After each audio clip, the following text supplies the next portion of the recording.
चलो स्टार्ट करें। AS11 the effects of changes in foreign exchange rates. So guys ये chapter basically 3 part में divided है। First one is how to account for foreign currency transaction, that is one. Second one अगर आपको याद हो तो translation of foreign operations, that is 2, जो branch accounting का भी पार्ट है। And third one is basically known as recording of forward transactions. तो 3 चीज़ों में डिवाइडेड है, that is AS11। So introduction आ जाता है। आई से scope foreign currency transactions. Foreign currency transaction का इनिशियल रिकग्निशन किस पे करोगे, सब्सिक्वेंट मेजरमेंट किस पे करोगे, और रिकग्निशन ऑफ एक्सचेंज डिफरेंस, जो एक्सचेंज डिफरेंस आएगा वो कहाँ पे डालोगे।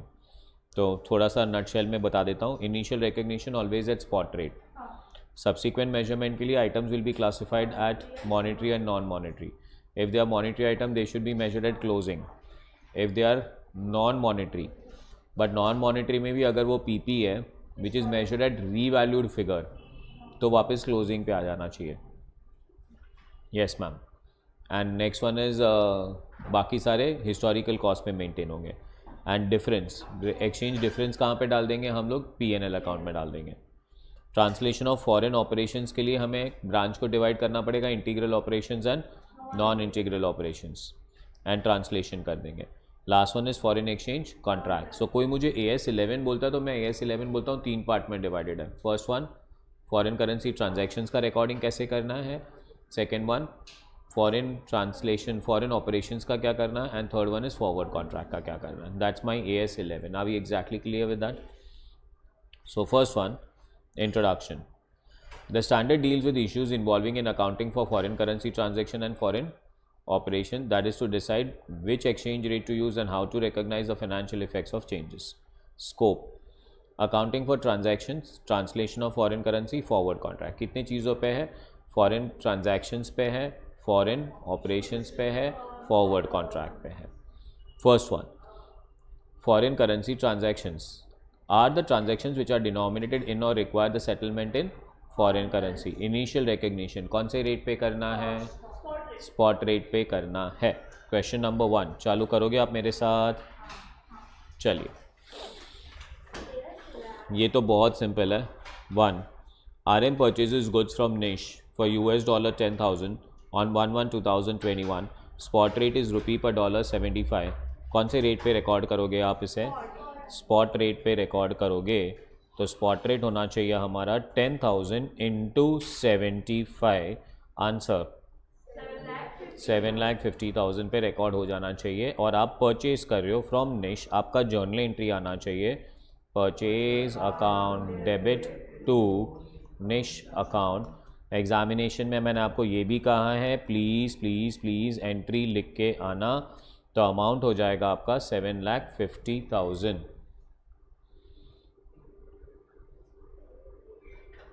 चकास है, कोई डाउट्स? ये हो गया इनिशियल रिकग्निशन। इनिशियल रिकग्निशन किस पे होनी चाहिए, कॉस्ट पे होनी चाहिए।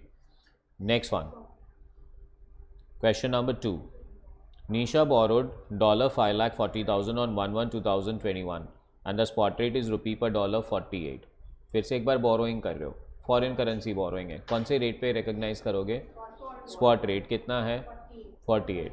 अब यहाँ पे कुछ दिया नहीं है, बट अगर मिस्टेक करने के लिए 2-3 रेट दे दे कि ये क्लोजिंग है, ये है, वो है, तो याद रखना है कि पहले इनिशियल रिकग्निशन तो स्पॉट पे ही होना चाहिए। स्पॉट मतलब जिस दिन ट्रांजैक्शन हो रहा है उस दिन कौन सा एक्सचेंज रेट था। तो भाई सेकेंड क्वेश्चन भी स्पॉट रेट पे होना चाहिए। सो स्पॉट रेट के हिसाब से अगर हम लोग बोलेंगे तो कितना बोरो किया है हम लोगों ने, 4,50,000 इंटू वॉट, 48। कैलकुलेटर, रुपी 2,16,00,000 का बोरोइंग हुआ है। एंट्री क्या आना चाहिए आपका, बोरोइंग कर रहे हो, एंट्री बोलिए। बैंक, कैश टू बैंक, कौन सा एंट्री था ये, bank account debit to loan account, और अमाउंट आ जाना चाहिए आपका 2,16,00,000। This is 2,16,00,000। जकास बोल दो।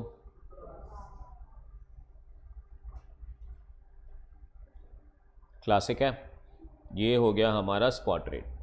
अब आ रहा है इनिशियल मेजरमेंट के बाद कौन सा मेजरमेंट। अब देखो यहाँ पे फर्स्ट वन, परचेज अकाउंट, निश account, bank account, loan account. तो हमें अभी आइटम्स को क्लासिफाई करना पड़ेगा monetary and non monetary. But एक चीज़ तो क्लियर है, कौन से आइटम्स को क्लासिफाई करना पड़ेगा मॉनेटरी एंड नॉन मॉनेटरी? जो आइटम बैलेंस शीट में जाता है। जो आइटम ऑलरेडी ट्रेडिंग अकाउंट में चला गया उसको क्लासिफाई करने की ज़रूरत ही नहीं है। फाइनल अकाउंट्स पता है कि नहीं पता? अभी लास्ट भी एक रिवीजन करा रहा था उन लोग को and they were very Impress. RBI का सेमिनार लेने गया था ना, तभी तो उनको पता चला कि सारे नॉमिनल आइटम्स ट्रेडिंग पीएनएल में आएंगे, बैलेंस शीट में सिर्फ रियल और पर्सनल आइटम्स आएंगे। तो रीवैल्यूएशन करने की ज़रूरत ही किसकी पड़ती है? जो बैलेंस शीट में। जो ट्रेडिंग पीएनएल में चला गया उसको रीवैल्यूएशन करने का ज़रूरत हमें पड़ेगा ही नहीं। परफेक्ट है, थैंक यू। आगे बढ़ूँ तो अब फॉर एग्जांपल यहाँ पे परचेज टू निश, तो हमें रीमेजर किसके करने की ज़रूरत पड़ेगी? निश। यहाँ पे बैंक टू लोन, तो बैंक होता है, वो मेजर नहीं होता है। कैश या बैंक आप रीमेजर नहीं कर सकते हो कभी भी। तो ये हो गया लोन। अब ये दो अकाउंट को हमें क्लासिफाई करना है monetary and non monetary. So what is monetary account? Monetary accounts are all those accounts where money is receivable और payable exactly in fix unit of foreign currency. तो इस अकाउंट को हम लोग क्या कहेंगे? मॉनेटरी। और non monetary items is where money is receivable and payable not in fix unit of foreign currency. या तो एकदम नॉर्मल भी बोल दो, फिक्स यूनिट और नॉन फिक्स यूनिट भी नहीं समझता है। तो मॉनेटरी मतलब जितना पैसा लिखा है ना उतना आने वाला है उतना जाने वाला है, तो ये हुआ मॉनेटरी। अच्छा सेकंड, वो पैसा लिखा हुआ है पर एग्जैक्टली हमें श्योर नहीं कि उतना पैसा आने वाला है उतना पैसा जाने वाला है, तो हम इसे क्या कहेंगे? Non monetary. For example debtors are monetary, उतना पैसा आने वाला है। अच्छा inventories non monetary because sure नहीं कि उतना ही आएगा। Land and building non monetary. Land and building 50 lakh का लिखा है तो 50 लाख आएगा क्या श्योरली? नहीं। Bills payable monetary. Bank loan monetary. Bills receivable monetary. Bills payable monetary. Reserves non monetary. Share capital non monetary. Investment in equity shares of a company non monetary, but investment in debentures of a company monetary. तो you have to classify the item as monetary and non monetary. अच्छा monetary item को कौन से rate पे measure करोगे? Monetary items को closing. Monetary item को किस पे मेजर करोगे? क्लोजिंग। और नॉन मॉनेटरी आइटम को, अगर वो non monetary item revaluation model पे काम कर रहा है तो क्लोजिंग, और अगर रीवैल्यूएशन मॉडल पे काम नहीं कर रहा है तो हिस्टोरिकल कॉस्ट। ठीक है, चलो ये देखो subsequent measurement. Monetary item are held and assets and liability to be received or paid in fixed or determinable amount of currency. For example, cash, receivables, payable. Non-monetary are items of assets and liability that are other than monetary item. For example, fixed asset, inventory, investment in equity shares. खेले examination में questions आते हैं classify करने के। Classify the following items as monetary और non monetary item. Inventory non monetary. Trade receivable monetary. Property plants equipment non-monetary. Investment in equity share non-monetary. Fixed deposit with bank monetary. Trade payable monetary. Outstanding expenses monetary. Prepaid expenses non-monetary. Income received in advance हाँ तो पे करना है नहीं तो non monetary. Any amount which is receivable और payable in that same amount. Income received in advance तो receive हो चुका है तो कुछ है ही नहीं। सेम थिंग ना मैम, प्रीपेड एक्सपेंसेस पहले से पे कर दिया है तो non monetary. What is monetary? Either receivable और payable in that same amount, but ये तो ऑलरेडी रिसीव हो चुका है तो करना ही कहाँ है? Outstanding income monetary because receive करना बाकी है और वो भी सेम अमाउंट मिलेगा उतना ही। ठीक है, चालू करें फिर से एक बार, बोलो। Land and building non monetary. Plants and machinery अभी लिखो मत, ये सब लिखने का टाइम थोड़ी है। लिखा है तुमको बुक में पूरा डिटेल में, कहानी लिखाई है लाइफ में। इतने नोट्स बनाए क्या उसके बाद वापस रफ बुक बनाओगे? नहीं, कुछ भी नहीं सर। इतना ग्रंथ बनाया है, जब अपने पास पूरा रामायण रेडी है तो बोलेगा अभी इसका शॉर्ट नोट बनाते हो अपन, ऐसा कैसा चलेगा? फर्स्ट वन फिर से एक बार। Land and building, plants and machinery, inventory, trade receivable cash, bank, bank overdraft, bills receivable, outstanding expenses, prepaid expenses, non monetary, bank loan, creditors, bills payable, monetary, income received in advance, non monetary, income receivable, monetary, reserves, non monetary, provisions, non monetary. Exactly उतना amount थोड़ी pay करना है, वही था idea, वही था कि exactly अगर उतने अमाउंट पे करना है तो मॉनिटरी बोलेंगे आप उसे। डेटर का 50,000 बोला उतना ही मिलने वाला है, हाँ। क्रेडिटर का 50,000 बोला उतना ही पे करना है, हाँ, तो मॉनिटरी। जकास है। आरडीडी तो कुछ भी नहीं है। सब्सिक्वेंट मेजरमेंट, मॉनिटरी आइटम्स कौन से रेट पे? नॉन मॉनिटरी आइटम जो फेयर वैल्यू पे मेजर हुआ है या रीवैल्यूएशन मॉडल फॉलो कर रहे हैं तो वो भी क्लोजिंग, बट अगर हम लोग उसे कॉस्ट पे मॉडल पे फॉलो कर रहे हैं तो किस पे? Historical cost. Recognition of exchange difference, कोई भी एक्सचेंज डिफरेंस आएगा तो कहाँ लेके जाओगे? क्वेश्चन नंबर 3 किधर गायब हो गया? अच्छा 3 तो मॉनिटरी नॉन मॉनिटरी खेल रहे थे। चलिए क्वेश्चन नंबर 4 चालू करूँ। First, RM Limited purchase goods on 1/1 for 10,000. Payment is made on 1/7. Exchange rate on various dates are 1/1 पे 75, 31st March पे 76 and 1/7 पे 78. चलो यहाँ पे ध्यान दोगे आप। क्या खरीदा हमने? कितने पे? 2-3 क्वेश्चन बना दूंगा मैं तुम्हारे लिए। सो हम लोग ने परचेज किया गुड्स $10,000 पे परचेज किया, बराबर है। और कौन से डेट पे परचेज किया? 1/1। पेमेंट कब करने वाले हो? 1/7। अभी एग्जैक्टली क्लियर? अब 1/1 पे एक्सचेंज रेट क्या है? रुपी पर डॉलर 75 है। 31st मार्च पे रुपी पर डॉलर 76 है एंड 1/7 पे रुपी पर डॉलर कितना है भाई? 78। जकास है।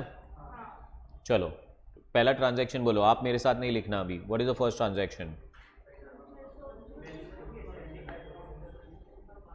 हाँ बोलो मैम। सर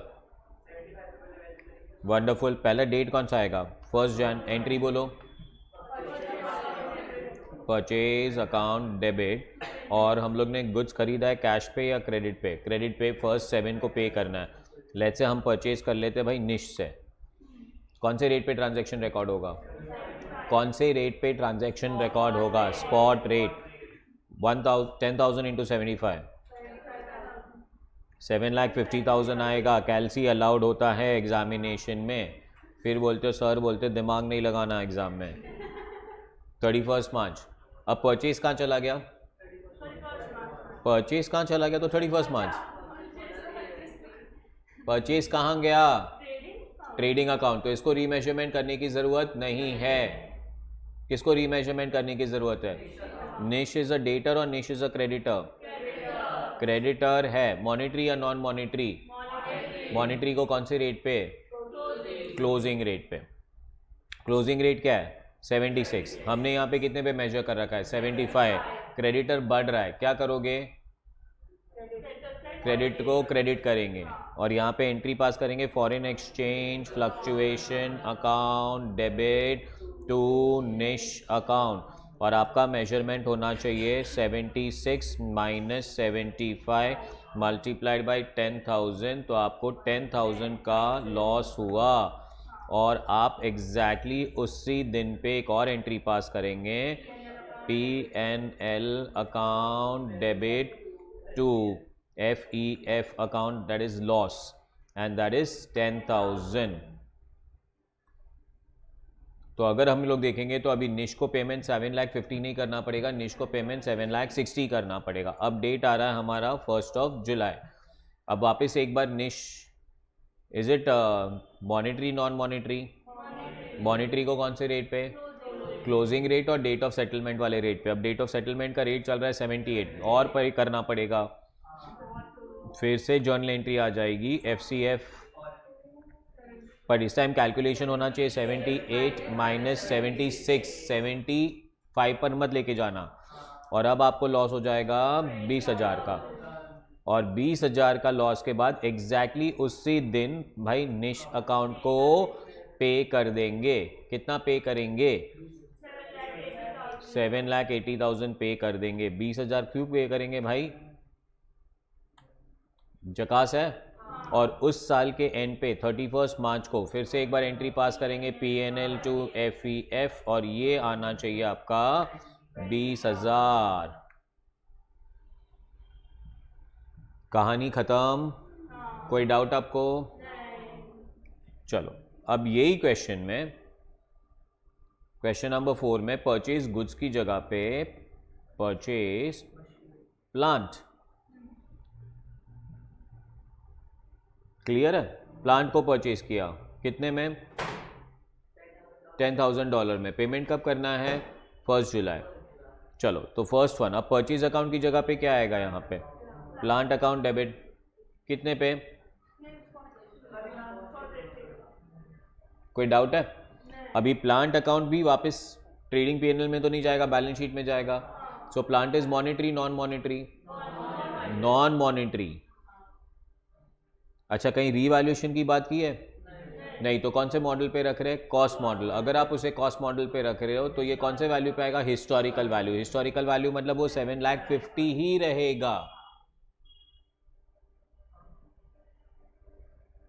पर अगर मैं यहां पे बोल दूं कि on 31st of March plant is revalued at 12,000,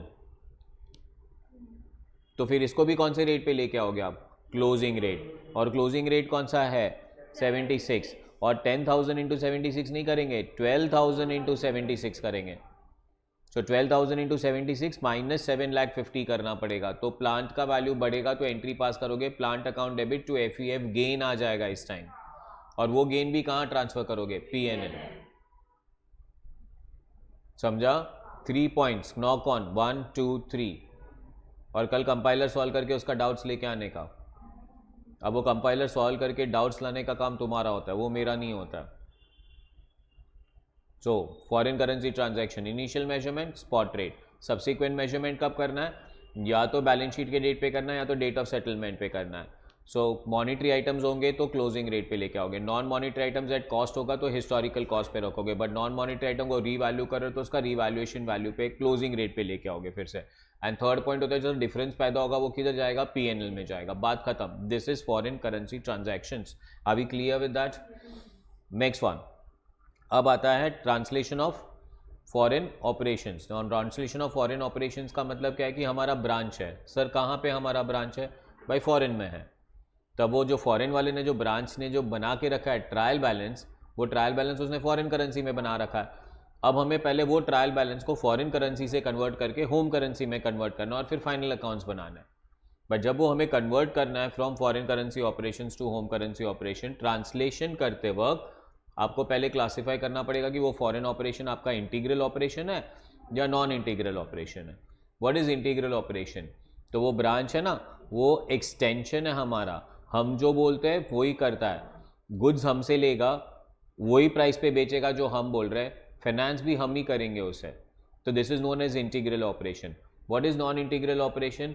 sir वो तो सिर्फ हमारा नाम यूज कर रहा है, पर सारे काम धंधे वो अपने आप से डिसाइड करेगा। He is free to buy its own goods, sell its own goods, raise its own finance, everything he can do it independently. तो ये कौन सा ऑपरेशन हुआ?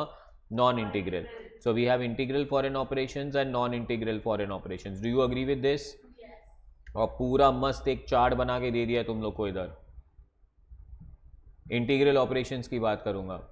PPE, that is property plant and equipment. अगर integral operation है तो कौन से रेट पे? हिस्टोरिकल, अगर कॉस्ट मॉडल फॉलो कर रहे हो। बट अगर रीवैल्यूएशन मॉडल फॉलो कर रहे हो तो क्लोजिंग रेट। इंटीग्रल ऑपरेशन ना, इंटीग्रल अपना ही एक्सटेंशन है। Long term liability closing rate, current assets and current liability closing rate, income expenses average rate, opening stock आना चाहिए यहाँ पे opening rate, closing stock closing rate, और डिफरेंस जो आता है वो जाएगा foreign exchange fluctuation account PNL में ट्रांसफर कर दोगे। समझा? दो जगह पे डिफरेंस है, एक तो फिक्स्ड एसेट्स को कौन से पे मेजर करना है, कॉस्ट, अगर कॉस्ट मॉडल फॉलो कर रहे हो, और जो डिफरेंस आएगा वो कहाँ जाएगा, foreign exchange fluctuation account PNL. पर अगर वो नॉन इंटीग्रल ऑपरेशन है तो fixed assets closing rate, current assets closing rate, current liability closing rate, all nominal accounts average rate, closing stock closing rate, opening stock opening rate. पर जो difference पैदा होगा वो डिफरेंस कहाँ जाएगा, फॉरेन करेंसी ट्रांजैक्शन रिजर्व में जाएगा, और वो कहाँ लेके जाओगे तुम लोग, बैलेंस शीट में। पक्का? मुझे खाली दो ही चीज़ पे भी याद रखना है, बाकी सब कॉमन होता है। So current assets current liability always, cash and bank closing rate, current asset current liability हुआ ना, मैं कुछ भी पूछ सकता हूँ। चलो उसके बाद closing stock, income expense, average rate, ये सब कांस्टेंट है। Liability, long term liability like bank loan and all, closing rate, सब कॉमन हुआ। अच्छा, फिक्स्ड एसेट इंटीग्रल हुआ तो कॉस्ट, मतलब डेट ऑफ एक्विजिशन, जो डेट ऑफ एक्विजिशन लिया था वो कॉस्ट लेना पड़ेगा। अच्छा, बट अगर नॉन इंटीग्रल ऑपरेशन हुआ तो, अच्छा डिफरेंस अगर इंटीग्रल ऑपरेशन हुआ तो पीएनएल, एंड अगर नॉन इंटीग्रल ऑपरेशन हुआ तो foreign currency translation reserve, reserve में आना चाहिए। क्वेश्चन सॉल्व करें एक बार, चलिए आ जाइए अपने नोट पैड पे। क्वेश्चन नंबर 5 चालू करूं? A business is having head office in Calcutta, having a branch in UK. HO किधर है, कोलकाता, और ब्रांच किधर है, अगर एचओ कोलकाता में तो उसका होम करेंसी हुआ रुपीस, पर अभी हमें जो ट्रायल बैलेंस दिखेगा वो दिखेगा हमें पाउंड में। The following is a trial balance as on 31 March. So trial balance दिया है, fixed assets purchase on 1/4/2016, debtor creditor, opening stock, goods received from HO recorded in books at 4,02,000, purchase and sales, wages, salary, cash, remittances and HO account. Closing stock was pound 700 on 31st of March. Depre charge at the rate of 10%. Prepare the trial balance. Exchange rates 1/4/2016 का exchange rate दे दिया है। अगर 1/4/2016 का exchange rate दिया है ना, तो सीधा पता चल जाना चाहिए कि ये date of purchase का दिया है, तो इसको कौन सा ऑपरेशन मानेंगे, इंटीग्रल। इंटीग्रल ऑपरेशन का और एक मजा होता है, गुड्स रिसीव्ड फ्रॉम एचओ, अगर ब्रांच को एचओ से गुड्स मिल रहा है तो ये इंटीग्रल ऑपरेशंस है।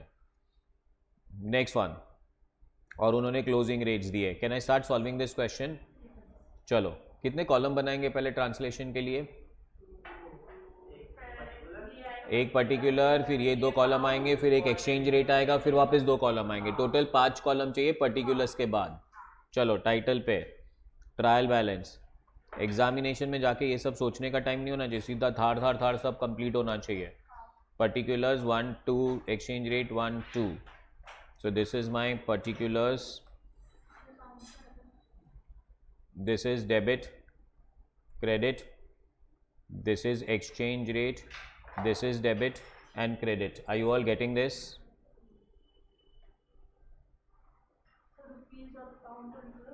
Yes ma'am. बोलो पहले क्या लिखे,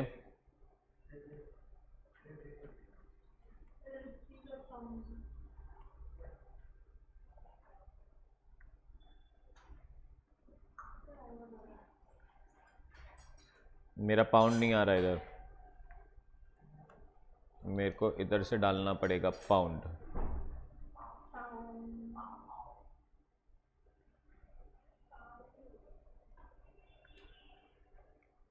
चलो I am ready, I you all ready?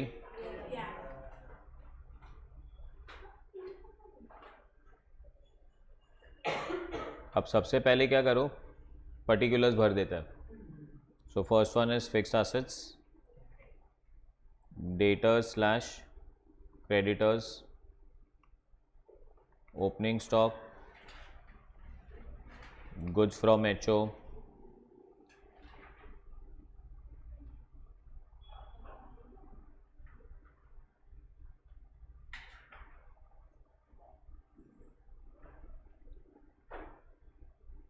हो गया।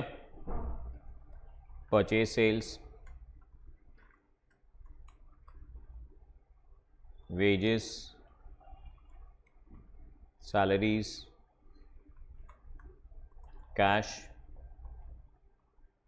रेमिटेंस, HO अकाउंट, डन है। पहले सारे पाउंड वाले अमाउंट लिख देता हूँ और एक लाइन नीचे ब्लैंक रखना लास्ट में, याद है ना।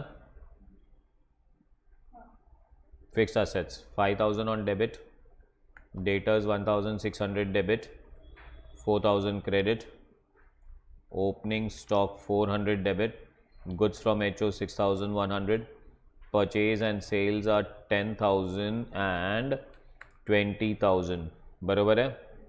Next one, wages 1000, salaries 1200, cash 3200, remittances 2900 and HO account credit balance दिखा रहा है मेरे ख्याल से 7400। एक बार कैलसी उठाइए और टोटल कीजिए, डेबिट और क्रेडिट मैच कर रहा है कि नहीं प्लीज़।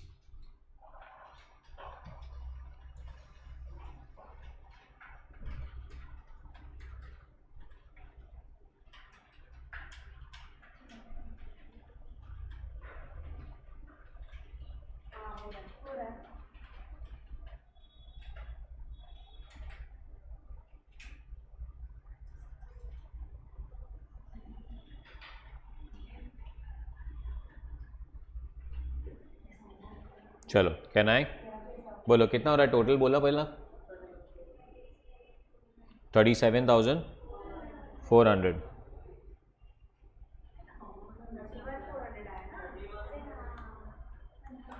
31,400। तो तुम लोगों ने क्या खाली माइनस करके ज़ीरो कर दिया। चलो अब आप मुझे बताओ फिक्स असेट कौन से रेट पे, हिस्टोरिक कॉस्ट, HR लिख दूँ, historical rate, debtors and creditors closing rate, opening stock opening rate, goods from HO याद आ रहा है एक्चुअल। अगर HO ब्रांच को गुड्स बेचता है तो HO ने रुपीस में रिकॉर्ड किया होगा ना। परचेज एंड सेल भूल गए, average rate, wages, salary, cash, remittances actual, HO account actual. This is why we revise it well.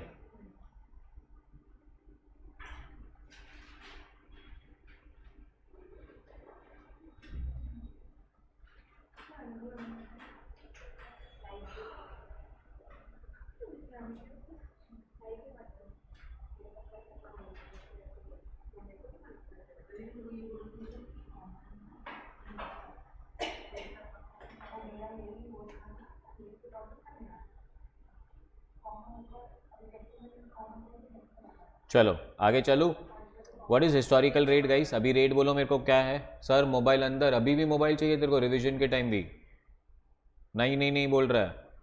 Is it 61? चलो closing rate 67, closing rate 67, opening is 63। Next one, actual का तो amount धापना है, बोलो actual का amount कितना है? 4,02,000। Debit का amount debit में लिखना है। अच्छा एवरेज रेट कैसे निकालूँ बोलो? Opening plus closing divide by 2, 67 63 divide by 2 65 आएगा। 65 क्लोजिंग रेट आपने बोला है 67, एक्चुअल का अमाउंट वापस धाप के लेके आते हैं 1,91,000 and on the credit side you will have a value of 4,90,000। चलो 5,000 into 61, 3,05,000। Next one 1,600 into 67, 1,07,200 and 4,000 into 67, 2,68,000। 400 into 63, 25,200। 10,000 into 65, 6,50,000 बरोबर ना। एंड 20,000 मतलब आ जाएगा 13,00,000। 65,000, 1,200 इंटू 65, 78,000। 3,200 into 67, 2,08,000 and done. चलो total of debit and credit.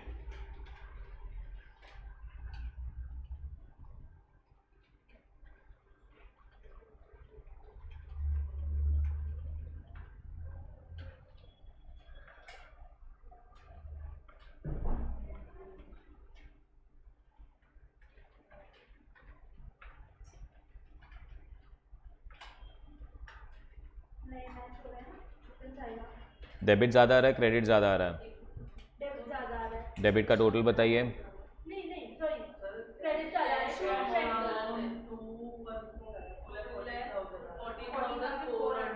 2,14,400. That is 3,200 into 67. बराबर है. चलिए answer.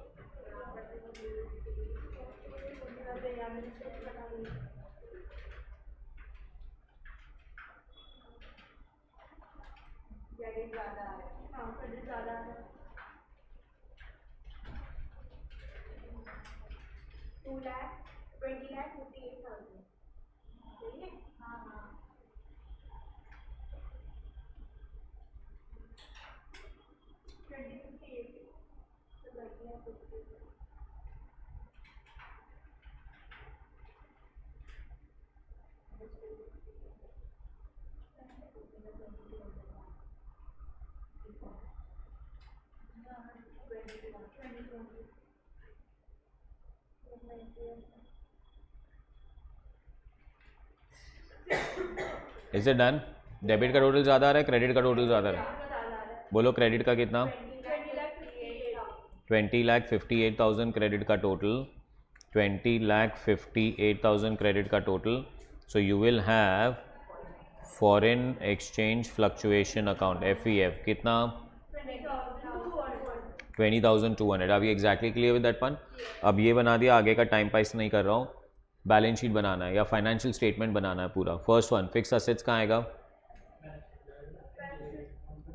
Asset. हाँ बोलो फटाफट. ऐसा असेट असेट क्या सोच रहे हो? Debtor, creditor, opening stock, trading account debit side, goods from HO, trading account debit side फटाफट, purchase, trading debit sales, wages, wages trading debit, salaries, P&L debit, cash, assets, remittance है ना, capital से minus करोगे या HO account से minus करोगे. ये HO account credit है, वहाँ से रेमिटेंस माइनस होता है. एंड लास्ट वन FEF कहाँ जाएगा? P&L कौन सी साइड? Debit side. और एक क्लोजिंग स्टॉक का एडजस्टमेंट दिया होगा. Closing stock 700. कौन से रेट पे कन्वर्ट करोगे? Trading account on the credit side, balance sheet on the asset side. Depreciation charge करने को बोला है. डेप्रीशिएशन यही अमाउंट पे चार्ज होगा. फिक्स असेट्स के 3,05,000 पे कितना परसेंट मारेंगे? 10%, 30,500. Less from asset P&L debit side. Trading बंद करोगे, ग्रॉस प्रॉफिट P&L. P&L बंद करोगे, नेट प्रॉफिट HO अकाउंट में चला जाएगा. HO अकाउंट से ये रेमिटेंस माइनस होगा, नेट प्रॉफिट ऐड हो जाएगा. And your balance sheet must tally. This is known as foreign currency translations. Are you catching this up well? फिर से एक बार AS11 foreign currency transaction. Initial measurement किस पे? स्पॉट पे. सब्सिक्वेंट मेजरमेंट करने के लिए रियल और पर्सनल अकाउंट्स की बात करोगे खाली. Monetary, non monetary. मॉनिटरी कौन से रेट पे? क्लोजिंग. नॉन मॉनिटरी कौन से रेट पे? अगर उसे आप रीवैल्यूएशन मॉडल पे फॉलो कर रहे हो तो, और अगर नहीं तो हिस्टोरिकल कॉस्ट पे रखोगे. जो डिफरेंस आएगा वो कहाँ लेके जाओगे? FEF account. But FEF account कहाँ जाएगा? P&L account.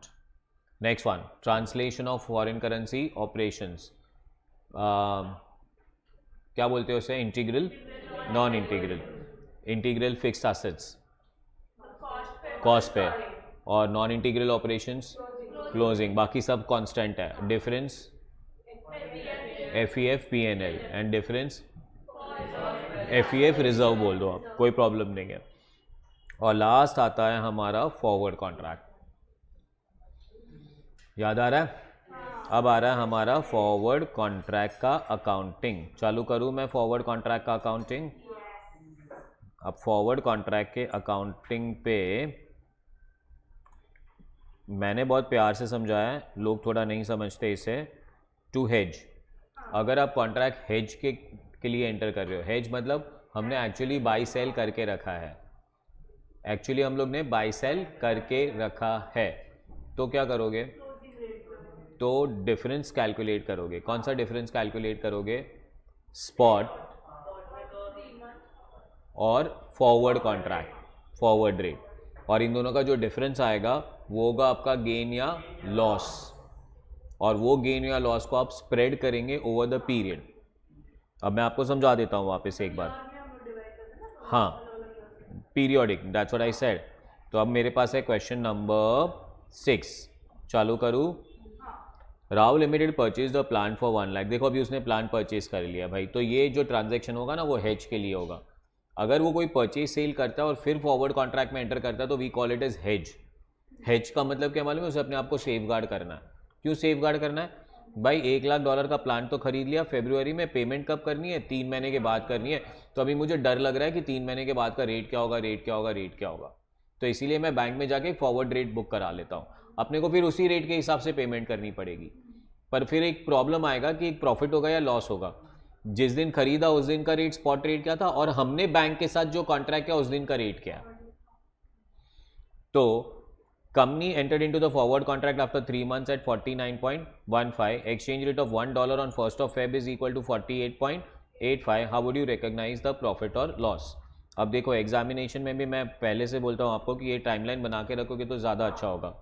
तो ये हो गया हमारा 1st of Feb। 1st of Feb के बाद आता है 31st March। आपको पेमेंट करनी थी 3 months के बाद, तो 1st of April। समझा।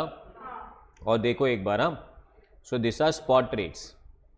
स्पॉट रेट का मतलब 1st of March को क्या रेट था, तो 1st of March को रेट था 48.85, और ये आ रहा है हमारा फॉरवर्ड रेट्स। अब forward rates 1st of Feb को हमें पता था फॉरवर्ड रेट कितने का है, 49.15। अब क्या है पता है, फिर इंटरप्रिटेशन क्या आना चाहिए, व्हाट इज 48.15, क्या है ये 48.15, ये आज का रेट है। कब कहाँ खड़े हो, कौन से डेट पे खड़े हो, तो 1st Feb को खड़े रह के 1st Feb का रेट सर 48.85 है, और ये 49.15 क्या है,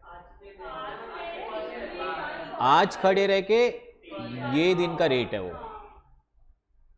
पर ये हेज के लिए था, अगर ये हेज के लिए था ना तो हमें ये स्पॉट रेट और ये फॉरवर्ड रेट को खाली डिफरेंस में ला देना था। तो अभी आप परचेज कौन से रेट से कर रहे हो, पर आपको पेमेंट कौन सी रेट से करनी पड़ेगी, तो प्रॉफिट हो रहा है कि लॉस हो रहा है, तो मैं बोलूँगा टोटल लॉस कितने का हो रहा है, 49.15 माइनस 48.85, समझा, मल्टीप्लाइड बाय कितने का परचेज किया है, $1 लाख का परचेज किया है, multiplied by $1 lakh, answer 30,000 rupees का लॉस हो गया। पर ये जो लॉस होने वाला है वो आपको ये 3 महीना होने वाला है, तो भाई इसको आपको स्प्रेड करना पड़ेगा। 16 बोला है, तो मैं बोलूँगा ईयर 2015 2016। क्या करेंगे 2015 2016 में, 30,000 डिवाइडेड बाई 3, बिकॉज टोटल 3 महीने का है, इंटू 2 इज इक्वल टू 20,000, और उसके बाद ईयर में चले जाएंगे 2016 2017 में 30,000 minus 20,000 is equal to 10,000। Easy, जकास बोलो। अब चले जाते हैं क्वेश्चन नंबर कौन सा, 7। अब क्वेश्चन नंबर 7 में मजे देखो। A limited bought a forward contract, अभी सीधा फॉरवर्ड कॉन्ट्रैक्ट में एंटर कर रहा है भाई, मतलब ये बंदा कोई परचेज सेल किया ही नहीं है, मतलब ये ट्रांजैक्शन हेज के लिए नहीं है, खाली स्पेक्यूलेशन के लिए है, खाली स्पेक्यूलेशन के लिए। तो फिर यहां पे क्या होगा पता है आपको, यहां पे क्या होगा, तो ये है ना, यहां पे फॉरवर्ड रेट पे एंटर कर रहा है, और ये स्पॉट रेट उसके लिए रेलेवेंट है ही नहीं, तो आप ये रेट से कंपेयर नहीं करेंगे अभी उसे, उस दिन क्या रेट चल रहा था, बिकॉज उस दिन तो एक्चुअली उसने कोई परचेज सेल, तो फिर हम ये कौन से रेट से कंपेयर करेंगे पता है, यहां पे जो रेट आएगा ना और इस रेट दोनों को कंपेयर करेंगे, बिकॉज उसने यहां पे रेट मार के रखा है, फिर एक्चुअल कौन सा रेट आएगा उतने का उसका प्रॉफिट लॉस होगा। और ये प्रॉफिट लॉस वो स्प्रेड नहीं करेगा, ये वो 1 अप्रैल को ही बुक करेगा, बिकॉज उसको 1 अप्रैल को ही पता चलेगा कि उसको कितना प्रॉफिट लॉस हो रहा है।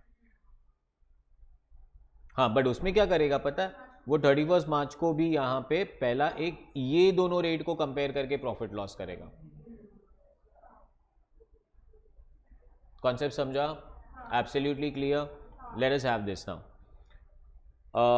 Mister a broad a forward contract for 3 months for $1 1 lakh on 1 दिसंबर। तो ये आ गया हमारा 1 दिसंबर। और कितने का फॉरवर्ड कॉन्ट्रैक्ट मारा उसने? 3 months। 3 months ना, तो 1 Jan 1 Feb 1 मार्च ही आएगा। और यहां पे इसके आगे अपने को जाने का जरूरत है ही नहीं, बरोबर है? ईयर एंड दिसंबर दिया है, हाँ, तो फिर हम लोग ईयर एंड 31 दिसंबर बोल रहे हैं, कोई डाउट? और ये आ जाएगा 1 मार्च।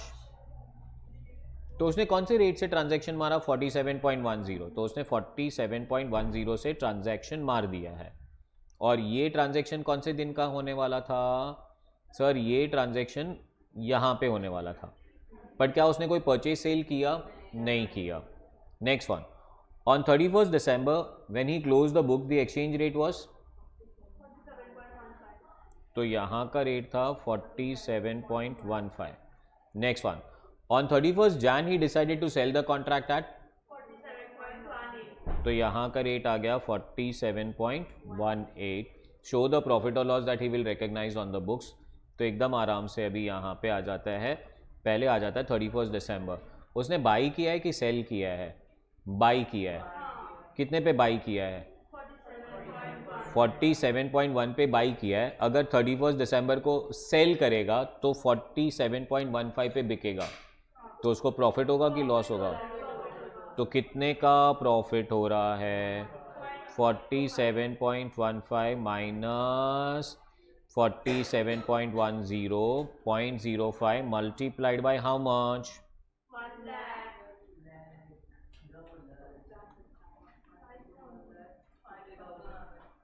बोलो। 5,000 का प्रॉफिट आ गया। अब वो कहाँ जाएगा? 1 मार्च पे। अब 1 मार्च पे यहाँ तक तो हम लोग ने गेन खा लिया था, अभी कहना है ये वाला गेन खाएंगे, तो वापस क्या हो रहा है हमको? प्रॉफिट। कितने का प्रॉफिट हो रहा है? तो 47.18 minus 47.15 into 1 lakh is equal to 3,000 का प्रॉफिट। एग्जामिनेशन में ये है ना, स्पेक्यूलेशन वाला क्वेश्चन कम आता है, मतलब ये जो मैंने क्वेश्चन नंबर 7 बोला ये बहुत कम आता है क्वेश्चन में। ऑलवेज एग्जामिनेशन में ये हेज वाला है। अब हम लोगों को कंफ्यूजन होता है सर पता कैसे चलेगा हेज है कि स्पेक्यूलेशन? अगर आपने परचेज सेल किया है तो वो हेज है, तो उस दिन का स्पॉट, उसी दिन का फॉरवर्ड, प्रॉफिट लॉस बुक। पर अगर आपने स्पेक्यूलेशन किया है तो उस दिन का फॉरवर्ड और फिर आगे के एक्चुअल्स, उन दोनों को कंपेयर करना पड़ेगा आपको। क्लियर? Any doubts? एएस कौन सा था? 11। AS 11 stands for, चलो AS 1, AS 2, AS 3, AS 4, net profit, AS 5 net profit or loss prior period item and changes in accounting policy, AS 7, AS 9, AS 10, AS 11, 12, 13, 14, 15, 16, 17, 18, 19, 20, 21, 22, taxes 23, associates 24, 25, 26, 27, 28, impairment 29, provision, contingent asset, contingent liability. Jokas